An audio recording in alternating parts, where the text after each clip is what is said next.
સમ્યક જ્ઞાન એ ભૂતકાળમાંથી બોધ લેતા શીખવાડે. સમ્યક દર્શન છે ને આદર્શ છે, અને સમ્યક જ્ઞાન એ ઉપદેશ છે, અને સમ્યક ચારિત્ર એ આલંબન છે. સમ્યક ચારિત્ર એ આલંબન છે, એના આધારે તરી જવાનું છે. આલંબન એટલે આધાર, એના આધારે તરવાનું છે. સમ્યક દર્શન એ શાંતિનું અક્ષય પાત્ર છે.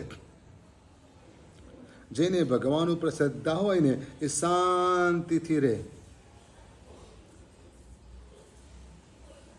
કેમ? જે કરશે એ કરશે. જે ગમે જગત ગુરુ દેવ જગદીશને, તે તણો ખર કરો શું કરો. ઘરવાળી ગઈ તો કે ભલું થયું, ભાગી જંજાળ શું કે બધી સુધરી ગોપાલ. આ બીજે દાડે ઘરડા થઈ જાય. આજના જમાનામાં ઘરવાળી જાય, બીજે દાડે ઘરડો થઈ જાય. પણ નરસિંહ મહેતા તો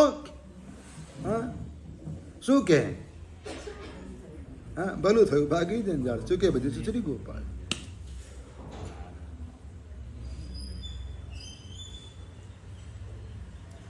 બહુ કઠિન. શું? એટલે સમ્યક જ્ઞાન સમૃદ્ધિનું સાધન છે. સમ્યક દર્શન શાંતિનો ભંડાર. કે જેને શ્રદ્ધા હોય ને એ શાંતિથી રહેતો હોય, સ્વસ્થ હોય.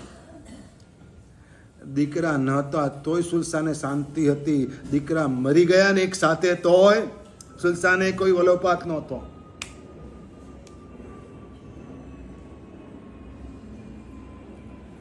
સમ્યક દર્શન શાંતિનું અક્ષય પાત્ર કહેવાય. સમ્યક જ્ઞાન સમૃદ્ધિનું અક્ષય પાત્ર કહેવાય.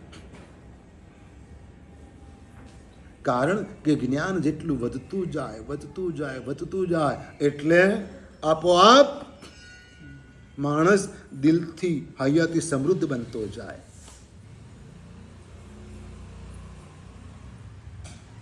અને સમ્યક ચારિત્ર એ શક્તિનું અક્ષય પાત્ર છે.